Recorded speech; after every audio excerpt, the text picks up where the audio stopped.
नमस्कार दोस्तों, मैं हूं आपका दोस्त डॉक्टर पंकज तिवारी।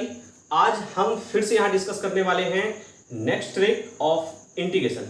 इंटीग्रेशन के लिए नेक्स्ट ट्रिक हमारे पास जो है वो है यदि आपको कोई इंटीग्रेशन इस टाइप से दिया है, integration of tan theta, tan 2 theta, tan 3 theta into D theta. यह आपको लिखा है tan x, tan 2x, tan 3x। इसका मतलब यह है कि थीटा की जगह फंक्शन चेंज हो सकते हैं, लेकिन हमें ध्यान ये रखना है कि यहाँ थीटा प्लस 2 थीटा मिलके 3 थीटा होना चाहिए। मतलब ये दो एंगल जो है वो तीसरे एंगल के क्या होने चाहिए, बराबर होने चाहिए। इन दो एंगल का सम जो है तीसरे एंगल के क्या होना चाहिए, इक्वल होना चाहिए। जैसे कि आप यहाँ देखें, मैंने प्रॉब्लम ली है, ये फर्स्ट वाली प्रॉब्लम तो सेम है। ये वाली जो प्रॉब्लम हमने ली है, देखिए यहाँ लिखा है 2x, 3x और 5x।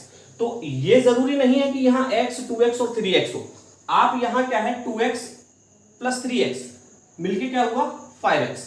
तो ये दो एंगल जो है तीसरे एंगल, दो एंगल का सम जो है तीसरे एंगल के क्या हो रहा है, इक्वल हो रहा है। तो आपको ध्यान ये रखना है कि ये दो एंगल का सम जो है तीसरे एंगल के अगर इक्वल हो रहा है तो ये वाली प्रॉपर्टी आप यहाँ यूज कर सकते हैं। तो इसमें स्टूडेंट हमें करना क्या है, आप सबसे पहले देखें कि इसमें जो है कौन सा एंगल जो बड़ा है, tan 3 थीटा। तो आप लिखेंगे tan 3 थीटा, इसका इंटीग्रेशन माइनस आप लिखेंगे उसके बाद वाला tan 2 थीटा का इंटीग्रेशन माइनस फिर आप लिखेंगे tan थीटा का इंटीग्रेशन इनटू डी थीटा।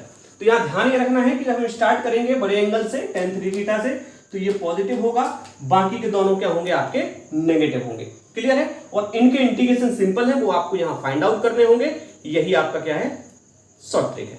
तो स्टूडेंट आप देखें जरा, इसको मैं यही सॉल्व कर देता हूं। आप देखें tan 3 थीटा, और आपको मालूम है tan थीटा का जो इंटीग्रेशन होता है वो होता है log sec थीटा। तो इसकी जगह आप लिख सकते हैं log sec 3 थीटा, और डिवाइडेड बाय 3 थीटा है तो डिवाइड बाय 3 आएगा, और माइनस इसको लिख सकते हैं स्टूडेंट आप log sec 2 थीटा, और डिवाइड में आपका 2 आएगा, और माइनस tan थीटा है तो आप लिख सकते हैं log sec theta. Clear student, और प्लस कांस्टेंट c। तो ये आपका क्या होगा, रिक्वायर्ड सॉल्यूशन होगा। यही आपका इंटीग्रेशन ऑफ दिस फंक्शन होगा। क्लियर है। अब देखें स्टूडेंट, एक प्रॉब्लम हम और जल्दी से सॉल्व कर लेते हैं। tan 2x तो हमें समझ में आ रहा है कि 2x प्लस 3x अगर हम करते हैं तो इनका सम जो है थर्ड एंगल के क्या हो रहा है, इक्वल हो रहा है। तो यहां आप ये वाली शॉर्ट ट्रिक अप्लाई कर सकते हो। तो आपको क्या करना है, सबसे बड़ा वाला एंगल आपका क्या है, tan 5x। तो सबसे पहले 5x का x के रिस्पेक्ट में इंटीग्रेशन होगा, माइनस tan 3x का इंटीग्रेशन होगा, देन फिर हम इंटीग्रेशन करेंगे tan 2x का। क्लियर है।